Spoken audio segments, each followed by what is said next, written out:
If you've never had to download music on a 56 kilobit per second internet connection, then you don't know real pain. I'm joking, of course, but that was a thought I had yesterday at some point. Welcome back to my YouTube channel. This is vlog number 30. So yesterday, randomly whilst driving, I had something of a memory pop up, as they do, about or of my many hours spent as a teenager downloading music illegally, of course. Well, no, it wasn't illegal. It was a grey area at best. Downloading music on dodgy sites like mp3ray.com and, well, actually I can't remember any others. And obviously there was like peer-to-peer sharing services or software like LimeWire and Kazaa. And quite frankly, if you haven't ever come across either of those two names, then you haven't lived. Actually, there are many old technologies that modern kids, even early 20-somethings, haven't come across and have completely missed out on, I think. Things that, for me, as a kid from the age of probably 6, 7, when the internet was still in its infancy, so this would be around the years of 1994, 95, 96. So for instance, one of the things I'm referring to, of course, is IRC, or Internet Relay Chat. If you mention that to someone nowadays, the first response you get is, what?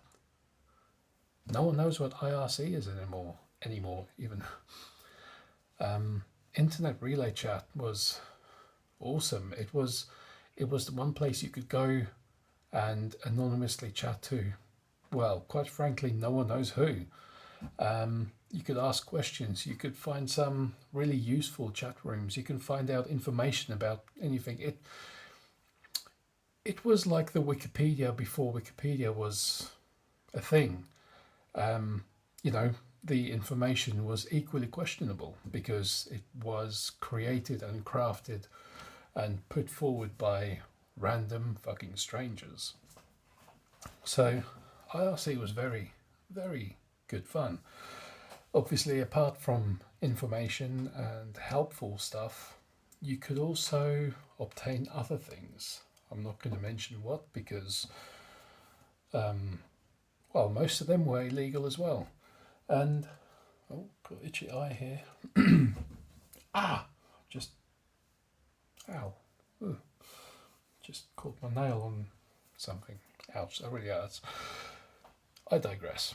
Back to IRC. Yeah, you could start revolutions on there. And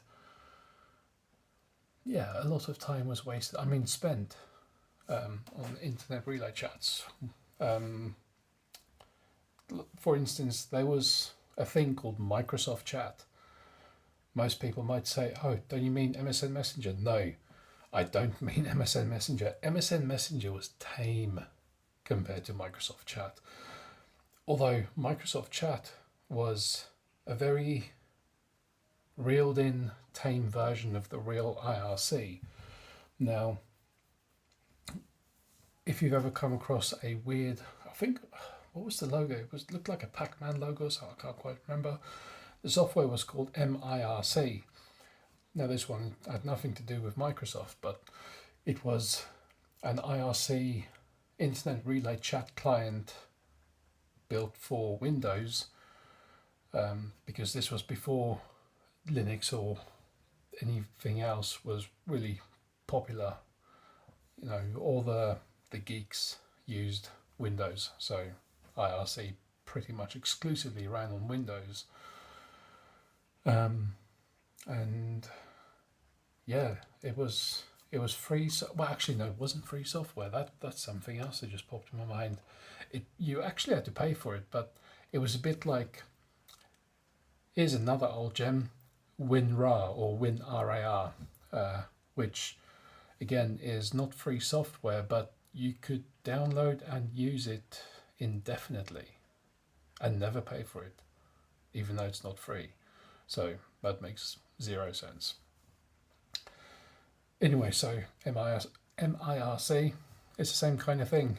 You could use it for joining chat rooms all over the world, 24/7, free of charge, as long as you had an internet connection, of course.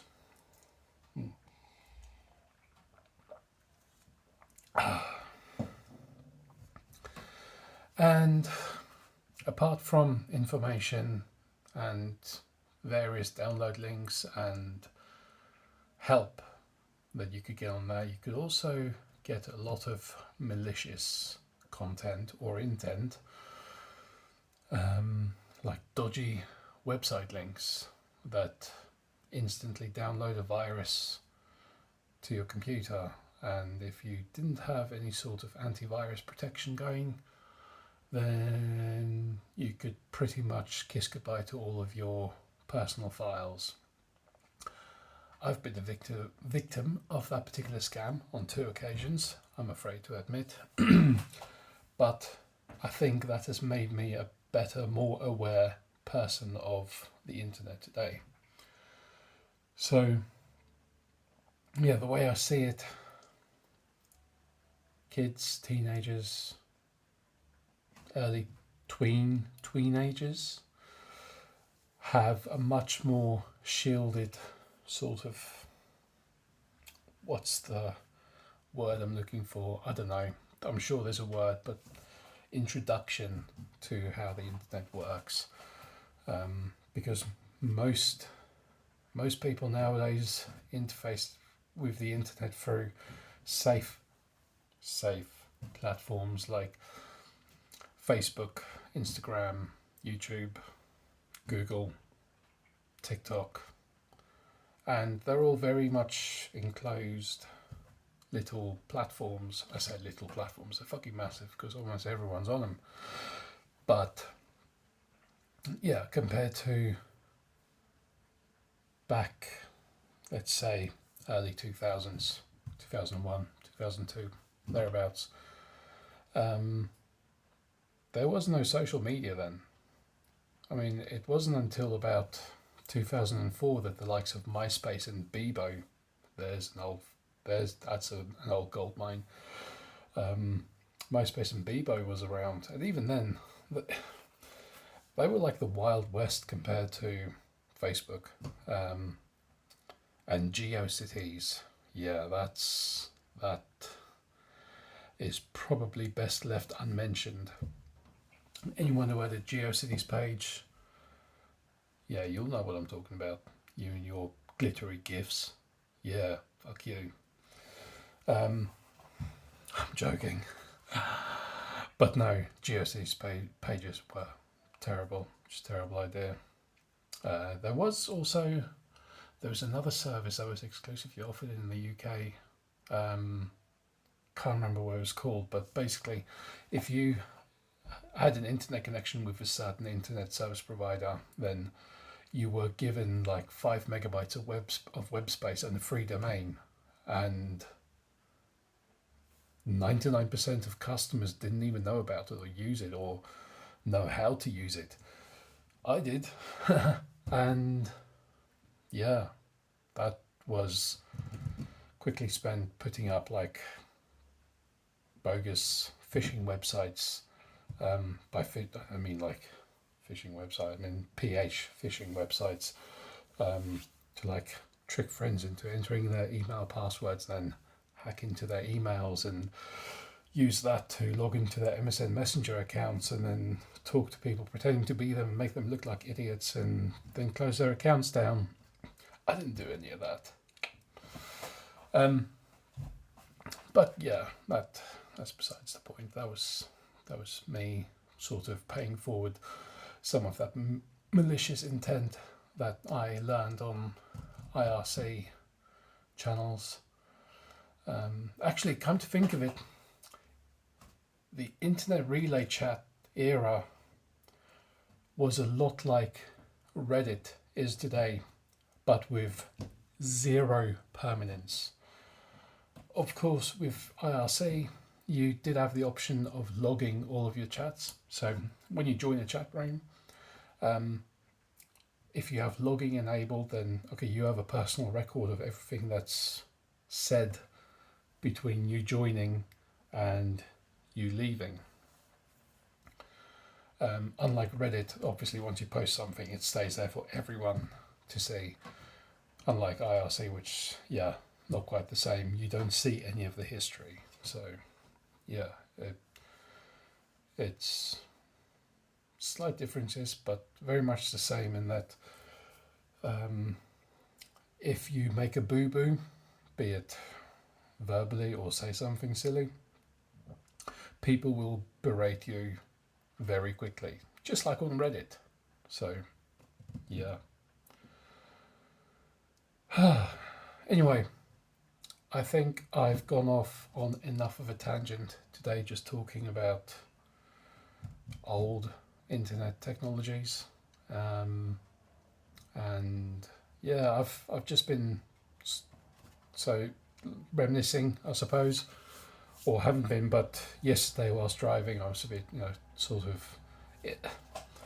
I don't know what it was that even triggered it. I just remembered something to do with music and downloading MP3s on the 56 kilobit connection. Like, seriously, anyone who takes Spotify for granted, or YouTube Music, or Deezer, or Tidal, anything like that, in the modern world with this super fast internet connectivity that we have everywhere, you don't know how easy you have it. Yeah, it used to take I used to spend probably 2 to 3 weeks at a time finding, downloading, and curating between 15 and 20 tracks to burn to a CD so that I could eventually listen to them on the CD player. Of course, there was Winamp. Yeah, Winamp, that was fucking awesome. Custom skinning and everything. Yeah, skinning's no longer a thing, like for anything. All software looks the fucking same, and it changes every 2 days. So, yeah.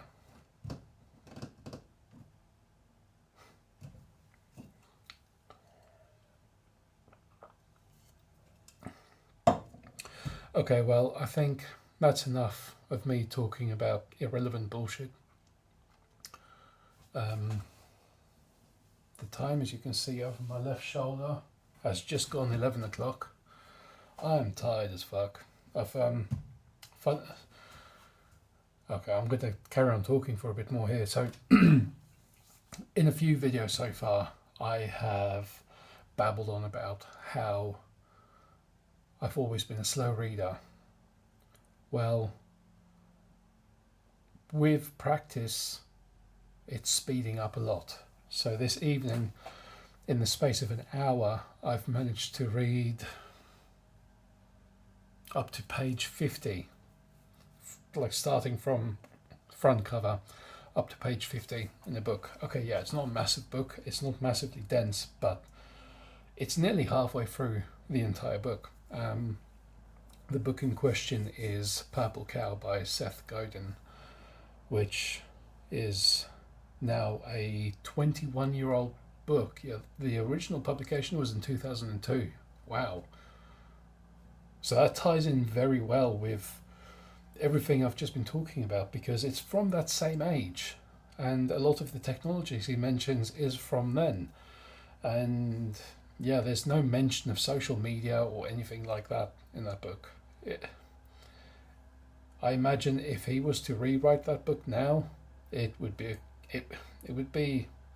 wouldn't be any bigger, because his writing style is short, concise, to the point. He doesn't waste time. He likes to get the idea across, and leave you with it. If you have any questions, then you've got the whole of Google to go and search for yourself. But yeah, if he rewrote Purple Cow, yeah, I think he'd be in for quite a challenge. But he's the kind of guy that might be up for it. Maybe he has rewritten it. I don't even know. I should go research some of his more recent writings. Okay, anyway, I'm going to stop it there. This has been day 30, video 30 of the vlog journey. Tomorrow will be day 31, inevitably. That's what comes after 30, obviously. Yeah. I will see you then. Have a great evening and have a great Friday coming up tomorrow. Until then, bye.